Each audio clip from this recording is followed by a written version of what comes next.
And we ended together at Lacordaire Academy, where I was assistant head, and I hired Michael to come on as an English teacher, and we had one really fantastic year together there. But we shared a lot beyond just being friends in forensics, and I think, you know, I could speak volumes on that, but Amanda asked me today to speak to, you know, why the board and why forensics in particular. So if you want to know how I feel about Michael, you can read the Missing Michael part in the program.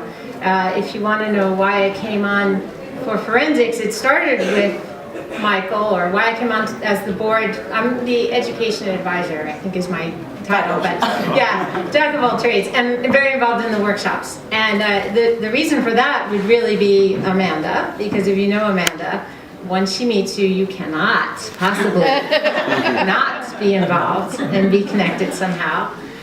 So it all started there, but I remember coaching forensics when Peter and my sons were competing, and my sons were St. Peter's Boy, or one of them was St. Peter's Boy. So I'm going to focus on just the board aspect of it. I joined the board of the Michael Amar Foundation because philosophically and pedagogically it aligns with what I believe in and what I believe education should be for children. And I've been in education for over 25 years. I'm currently the head of the upper school, which is a middle school, at St. Luke's. It's in Greenwich Village. And before that, I was 20 years at Lacordaire. So I've been a long time in education, and this foundation provides invaluable skills and much needed financial support for young students and their families. But in addition, the foundation was created in Michael's memory and actively seeks to continue his work and beyond, in and beyond the classroom. And if you knew Michael, he was an educator from the minute he woke up in the morning to the minute he went to sleep. So he didn't just teach in the classroom. He lived it, he breathed it. Michael loved his students and could teach those who had special learning needs as well as those who excelled academically. He did this with humor, faith, compassion, and skill. The foundation brings together volunteers with these traits and students who want to learn and want to work for it. I joined the board because I think Michael Amar Foundation focuses on what's important: faith, family, and education. So our scholarships are geared for middle school students attending Catholic schools and, you know, who value both education and family. And that's an important part of who we are and what we do, and our success, I think. Our outreach to middle school families in need of financial assistance in order to continue Catholic education is one significant part of the foundation and what it accomplishes. However, just as important to me are the skills that we give students. Amanda, Mia, the board, host of volunteers are committed to the development of life skills and values. The development of these skills lead them to success beyond just a classroom, beyond a subject. These workshops that we run in the summer for free or in the fall on the weekends, we teach real skills and we encourage character traits that lead to leading success.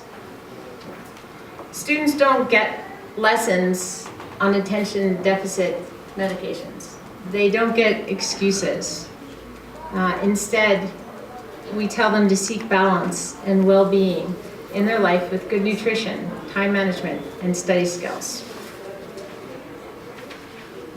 They're encouraged to take risks, work hard, and learn new skills that are scary and hard, like public speaking. And they all end with Amanda's baked goods, so everyone is happy. I joined as a board member because the Michael Amar Foundation partners with families and Catholic schools, and it gives students of all abilities and backgrounds hope.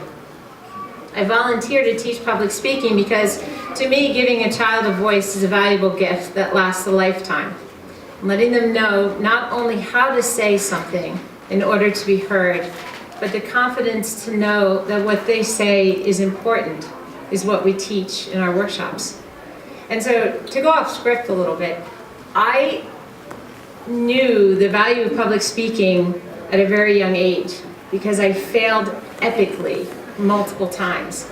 And the public shame drove me to pursue the ability to speak publicly, which I think I learned around 49.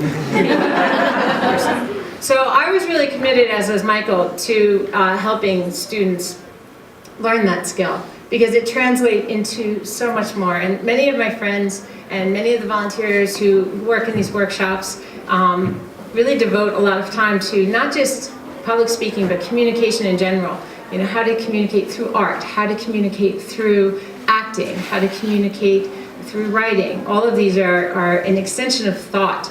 And so if you have a great thought and you want to share it, you need to be able to access those words. And Michael was the king of words. So again, that is all part of the reason why I'm so involved in the board and we're so involved in the foundation. So in brief, I'm a member of the board and a supporter of the foundation because I believe the Michael A. Moore Foundation empowers young people to have a voice through education. And in this society, in this world that we're living in, we need more young people of faith who will not just take, but who will give back. And what we do here teaches them to share their voice for themselves, but also for others. And I think Ms. Ghana is a perfect example of someone who will be a future leader and a great representative of us. So I'll conclude by saying the volunteers and the board members I've had the privilege of meeting and working with are some of the most dedicated and committed people, compassionate people I've ever met. They serve as change agents, but they also serve as role models. And so no better one meets that description as the person I have the honor of introducing, Angela, who is also a fellow board member and lead contributor to all the work we do.